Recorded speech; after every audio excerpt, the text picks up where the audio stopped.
Welcome back to Serious Talk, the Military Minute. I'm Greg Banks, your host. Thanks for coming along with me today. If you ever wondered what a one-day summit can actually move, for a veteran, a military spouse, a hiring manager, or a VSO, this one's for you. Tom House, director of Salesforce Military, is back on the show with Tim Harding to recap the Salesforce Military AI Summit in Washington, D.C. that occurred on March 25th. We get practical about who was in the room, why Salesforce Military is back is more than a slogan, the 𝗧𝗵𝗄𝗃 icebreaker that turns skeptics into believers, the team of teams shift we see happening across the 40,000 VSOs, and Tom shares some details about what next year's two-day summit is going to look like. All right, let's jump right in. Welcome to Serious Talk, the Military Minute. We are glad and honored to have Tom House back on the show. He was on the podcast back in December talking about the reigniting of the Salesforce military program with us, as well as Tim Harding. Good to have you both here today. Yeah, thanks, Greg. Excited to be here. Yeah, thanks for having me, Greg. When I met with Tom back in December, he had kind of hinted to me then that there was going to be an official out party, if you will, for announcing this. And this actually happened at the end of March at the Salesforce Military AI Summit in Washington, D.C., in partnership with Hiring Our Heroes. Tim and I were fortunate with one of our other colleagues to be able to attend this summit. And I really want to recap this. I think everybody did their own LinkedIn post version of it, but I don't think it captured how awesome the event was. So we really wanted to kind of give Tom the platform today to come back and talk a little bit about what his expectations were going in versus some of his personal takeaways. But Tom, great to have you back here today. Look forward to hearing a little bit about your side of the journey. Yeah, thanks, Greg. Thanks, Tim, for having me. I think this has been one of those journeys where you just kind of scratch your head and like, how are we going to make this happen, sort of thing. And one of the things that, you go into it, you schedule speakers. Like we had the Secretary of the Navy who was supposed to join us, I guess the 78th Secretary of the Navy, and then his schedule changed and folks had other schedule changes as well. But I think it really was a successful AI summit, if you will. We partnered with HOH for the event and 𝗏𝗏𝗃𝗍𝗃 and Protiviti, along with you all and some other SIs in the room. And we had over 130 senior leaders, everybody from CEOs to CIOs to COOs like you, Tim, and executives and military leaders. I think the thing that really kind of resonated with a lot of folks was that we had one of the first, or the first female chief master sergeant of the Air Force and the first female senior enlisted leader at that rank in any service. And she is still the only that has held that title. And so with Chief Master Sergeant of the Air Force Bass was there. We had the Army's, U.S. Army HRC's commanding general. We had the Deputy Secretary of War. We had the Council of Foreign Relations military fellows. We had anywhere from 15 nonprofits. And then we had 𝗏𝗏𝗃𝗍𝗃 show up, right? And that was really kind of cool. And then what really resonated, at least with me and the community at large, I felt like we really had a moment with some of the Women's History Month piece that we had in the month of March with the AI Women's in Tech fireside chat that we had, along with the Joanne Bass conversation. And then we had hands-on AI building with Build Your First Agent, the Agent Force piece. We focused on military spouses, and obviously we focused on the veteran itself and active duty service members. The feedback that we got was pretty great. But I think one of the more special situations that we had was the 𝗏𝗏𝗃𝗍𝗃 one. And, that icebreaker that kind of kicked us off, and we created our own country song. And it went from a fun activity to when the final product came out, when they played their song that we created at the dinner, there was some emotion in there. And it was really kind of cool to kind of see it a full circle. I know, Tim, you said, you became a believer or were converted into that sort of like icebreaker format. Would love to hear your perspective. Yeah, no, that was one of those. I'm a former infantry officer, and I heard we're going to like make a song as an icebreaker. I was skeptical. I was like, let's just get into the session. So they showed the video, but then we went and man, the job that 𝗏𝗏𝗃𝗍𝗃 did with that experience of just very well managed. I was like, yeah, this could go sideways. You're creating a song live in front of everybody else, bunch of leaders, bunch of VO veterans. This could go a million different directions. And they really kept the whole group involved and ended up coming out with an output that was like really well done. They played it later on in the day for everybody. The song that everybody created together really captured, I think, a lot of the sentiments of the group and a lot of the topics that we were there to help support or talk about. And so, yeah, I was converted. I was skeptical on how it could be leveraged, and I came out thinking, man, what 𝗏𝗏𝗃𝗍𝗃 is doing is just really awesome, really very well done. Yeah, I couldn't agree more. I got to say, is we just literally sat in a room and he says, we're going to write a song about country life in a small town. So people are hollering out words. And what surprised me, yeah, the overall song was incredible. And I forgot to ask you if we're able to share that in the show notes. I'd love to put it out there so people could hear that. But we literally were there 3 minutes hollering out words. And like how this happened, I don't know. But like 2-3 minutes in, they get the guitar out and start playing. And they've already written 2 verses. So I'm like, where did they get that from? Like it was a husband-wife songwriter team that was just absolutely incredible. They are really, really gifted at what they do. And by the end of the day, and Richard did his presentation of how Creative Ets approaches things and where it came from. It came from his own personal struggle with PTSD. And I don't think he set into it looking for a solution. He set into it to fix himself and inadvertently realized, hey, might be onto something here. And it is an incredible program. So, yeah. So, Tom, I know you talked a little bit about some surveys and things like that went out. What were some of the takeaways that you heard from maybe you and Stephanie, those with HOH, the ones closest on the planning side of it? What was some of the feedback you guys got? Well, I'll start with the opportunities, right? I think we had some opportunity on the space. I think the space was originally scheduled to be, a more intimate situation where folks could had an easier flow of grabbing a meal or grabbing some food and networking a little bit and then coming back into the sessions. And that kind of bled into some of the presentations that were happening, whether it was the fireside chat or the build your first agent or whatever that looked like. So I think from a space perspective, there was some room for growth on that side. From the amount of time that we spent from like 8 in the morning until 6 p.m. at night, that was taxing. So I think those were the 2 biggest opportunities we had when it comes to how could we improve the summit and the feedback that we actually got from folks who filled the survey out. So we appreciate everyone that did that. But the reality was like overwhelmingly it was well received. And even though we did spend a lot of time, people were still engaged at the end of the day. I didn't see any yawning. Mm-hmm. And people were grabbing coffees the whole day. And like, I just felt like there was an energy that said, hey, yes, this is a long day, but we're in this together and it seems to be meaningful. And some of the stories that we got were like, hey, I built my first agent. Never had that opportunity. Hey, I went to OpenAI Military Summit the week before and it was a joke. It was cool and everything that was happening, but there were no actionable pieces that people could take. And one of the things that the gentleman that sent me that piece said, I had more leads from potential employers just from that event, which wasn't even intended to be that event. But hey, that's an opportunity for people to take advantage of any sort of engagement. I think he saw that it resonated with him and many other folks that filled that survey out. So those were my observations as well as the things that people provided in feedback in our survey. And we got a 96% overall customer satisfaction survey, which was pretty solid, feedback, especially for a long day, 8 to 6 p.m. So yeah, it was a long day, but for me personally, I was like, I still felt like I didn't even have enough time to talk to everybody that I wanted to. It just flew by. And so I think that's a sign of a well-designed event with the right people there, right? You're getting the right people with the right mission.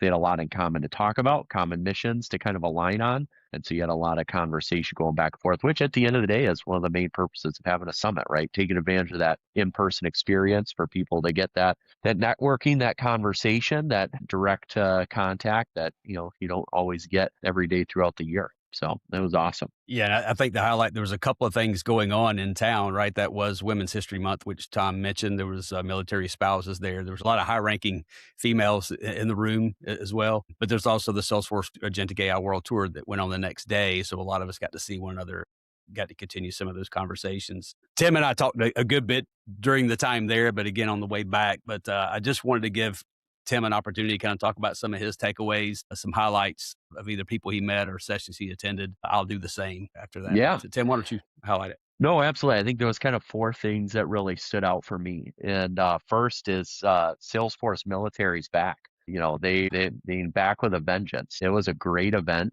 Salesforce Military at the time, VetForce back in the day, and then Salesforce Military was huge for me transitioning out of the military into the Salesforce ecosystem. And, there's been maybe some challenges and a lot of opportunities in the last couple of years. And man, Salesforce under some really great leadership now is back and driving a lot of success and a lot of connections to help vets and military spouses. So that was absolutely awesome to see. And I think it's only means for more continued growth and involvement. And in supporting of vets and military spouse communities down the road. So that for me was like number one, and I think was really clear to everybody that was in the room. Number two for me was just, although it was an AI summit, and we're all talking about AI, there's no shortage of talking about agents and AI everywhere you go these days. It was the people was the most important piece. Whether it was the vets and military spouses that were at the event or the speakers that we had, what's becoming clear in an age where there's almost an infinite amount of available knowledge with artificial intelligence, it's having the right people in your organizations to use that near infinite access to knowledge to drive business success. And so it's, the team of teams and extreme ownership mentality that so many vets and military spouses bring to the table, I think are only more relevant to businesses than they were even before. And they were very relevant before. So I think it was awesome to see the people that were there. And it just reinforced for me, obviously, we're at our own companies, over 70% military vets spouses. We're working heavily with Salesforce Military, is very heavily involved there. But it just reinforced for me again, I felt reinvigorated, just like, man, what an organization can get out of by investing in veteran or military spouse talent. The quality of people there that are in the process, either in skill bridge programs right now or recently transitioned out of the military or transitioned out of the military or military spouse looking for a job, was just exceptional with leadership experience, real life experience, a lot of them even having a lot of technical experience as well. But again, that team of teams mindset and extreme ownership mindset that can really drive value for companies. So that was key takeaway number two, just seeing that's still there, and then championing that to a lot of potential employers in VSOs, how they could work together to help support that mission. Third for me was Joanne Bass, the 19th Chief Master Sergeant of the Air Force. First, as you mentioned, first female in that position, not just in the Air Force, but in across the equivalent in any branch. I mean, her session was just phenomenal. Whether you're talking about the impact of AI or just life in general, man, I walked away with so many good one-liners and life lessons from that one. That was probably one of the best in-person talks that I've heard, and just really impressed with her as an individual and her impact that she's trying to have for her country and for organizations across the board. So that was just a really, really strong highlight. And then fourth, I think, is just this shift that we're seeing in the VSO space. The comment was made throughout the day that there's over 40,000 veteran service organizations in the United States today. And so now it's not so much about like, should I start an organization to help this need? It's, if I'm trying to achieve a certain impact to support veterans or military spouses in a certain way, and my organization can't do that today, how can I leverage another high quality VSO towards that mission and partner together with them? We have this huge fabric of VSOs, and some of them are working together very, very well towards a common goal, but that the synergy between high performing VSOs, rather than trying to build redundant capabilities, but partnering where each of them have a particular niche or are very, very effective to achieve an exponentially higher impact, I think was a common theme throughout the day from multiple speakers and just from multiple conversations throughout the room. And I think there's a lot more opportunity there across the board for all VSOs to just have a bigger impact within their specific chosen niche by taking a more team of teams partnership approach. And I think Hiring Our Heroes, Salesforce Military Hire Our Heroes, Creative Vets are four that have partnered together very well and have kind of demonstrated with this AI Military Summit about how that approach can work very, very well to create a bigger impact. And so that was kind of one of the other larger themes and kind of key takeaways that I had. So yeah, I think overall, great event. It was an awesome day, and I think definitely something that we're going to want to continue to support both individually and as an organization moving forward as well. Yeah, and I know Tom didn't plan this, but if people look at their calendars of what was going on in the latter parts of March, there probably wasn't a more relevant time to be appreciating your military, right? There were some headlines going on while we were there, which probably disrupted some of the speaker schedules and whatnot, as Tom mentioned. But, it's really easy to live in America under the blanket of freedom. To quote Jack Nicholson, just get on about your day. I did not have the pleasure of serving, but as I mentioned, my dad and granddad did. I'm surrounded by veterans. And the two things that kind of have drawn my passion into this community, one is the family and friends, just seeing it's not just the person who signs up and kind of writes a blank check to our nation, but it's also their surrounding families, the military spouses. And I think this last week was military child appreciation, watching somebody what goes into the kids didn't sign up for this. This is kind of what happened to their life. So seeing the reality of that, like, really just truly touches me. But the other was just truly on a vacation. There's a company called Nine Line Apparel in South Georgia that we stop in. There's actually a Black Rifle coffee and the same thing. My wife, every time we get there, she goes, there goes $300. You can get 2 shirts and 4 pounds of coffee. And there we go. But the very first shirt that I saw when I walked into their store was a 22 veterans a day talking about suicide. And again, as we've gotten into doing the podcast, and I've had the privilege of meeting more people in some of these VSOs, Face the Fight, certainly a name that's really making the rounds right now of going at that problem head on. So that, to me, it was kind of hard where 𝗏𝗏𝗃 came in. Like, he just felt hopeless and at the end of a rope, and through art and through music and things, found a way to articulate what he was not able to speak to before. And Richard did a really, really good job of doing that. The other really surprising thing for me was data, right? I mean, if you talked about a diverse room, we were mixed with military and civilians. We were mixed with every branch of the military. We had tech and non-tech. We had some of those in that space and some of those looking for jobs. About as diverse a room as you could get. How do you learn from that? How do you leverage that, right? And when Blue Star families got up and talked about their surveys they've done and how many years of data they have and the analysis, this speaks to the heart of what Tim just said. This is not just a VSO out there who had a mission, hung a hat on the wall and said, that's what we're aiming at. They are constantly reinventing themselves. I talk to VSOs all the time, and all of them, big and small, are struggling right now with funding, with getting people to volunteer, right? It's a harder time to live in terms of the economy and some of the things we're facing. But hearing how people don't settle in to get comfortable and just kind of continue the status quo, but to find a way to reinvent themselves, to partner, as Tom mentioned, about bringing some of these together and continue to expand the portfolio. And probably one of the cooler things I took out of this, I know Tim and I both have done some veteran mentorship over the last year. One of the words that just tends to freak people out when they talk about transitioning is networking. I don't know why that word is so icky in terms of the veteran world. It just sounds weird. But if I could put one word on what that day, that summit felt for me, it was just great networking. It was business networking. It was social networking. It was leverage and whatnot. There's a guy who works here who's a special ops guy, and he says this force multiplier statement all the time. And that must be something they teach in the Army, because I keep hearing that come up with Army people now. What I saw was 130 individuals come in the room, and through the networking, we're able to multiply the things that we're doing when we go out. Like Tim, I came out more invigorated. I had at least 100 podcast ideas in my mind. Tom, I thank you for the opportunity to attend the summit. The last thing I'll say, and I'm going to kind of add on Tim's comments about Jo Bass, her career in and of itself is a couple of books, at least, that you can speak to, the ceilings she found and how she found her way through things. How has she found her way into the military? That was one of the greater parts of her stories from her life in Hawaii, that she wasn't allowed on any military base there, and then winds up in the rank that she was in. But for all the things that she did for our nation in that point of service, she could have easily put her papers in, gone, got a place on the beach, and sat down and just read for the rest of her life. But what I heard in her and what I see in Tim and others, people who've put on the uniform and get out, sit down and be quiet and relax, that's just not in the vocabulary. So I continue to see people wanting to find purpose after their deployment or after their service. And I think Salesforce Military is a remarkable thing. The great things that I'm hearing more and more of these VSOs, it's not just, you said this earlier, Tom, there's 40,000 VSOs. They're not all people that are trying to help vets transition. That's one big problem, but it's not the only problem. These VSOs are a variety of things, from Gold Star families, all these other things. These are lifelong needs that are not just needs. It's not just because there's a problem that we need to find a solution for it. These are people we need to continue to give back to. And I'm looking at you two because you're two veterans. I'm staring out on my screen.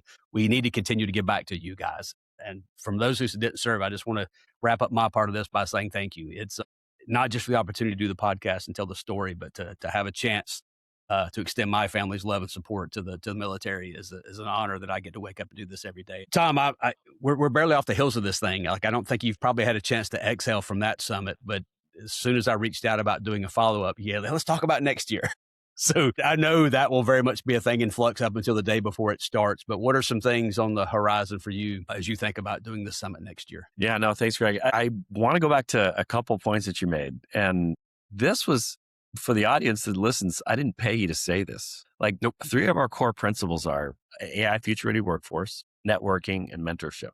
And under that networking bucket, we create in-person sort of opportunities. And the fact that you just said, if I could nail this down to one word for this event, is networking. Job accomplished for me, from my perspective. Like I can retire from this job and be completely fine with it. So thank you for saying that. And then the second piece too, Greg, I think it's important to recognize the allies that we have in this world. And if it weren't for allies like you, and then folks that I work with on a daily basis that are engaged, that are excited to give back to the military community, we wouldn't have an opportunity to kind of, one, be ready to jump into the corporate world. So it's allies like you that are important, that we need you folks in the room and engaged and passionate about giving back to us and the military spouses for that matter, because without that, there's just a broken link, and we couldn't do it without you all. So that's one of the initiatives that I'm trying to push this year when it comes to, improving how we improve our networking and mentorship opportunities, is by bringing in allies. Like we have a Slack workspace that some people are like, well, no, it should just be for the military community. My thought process is like, absolutely not. We want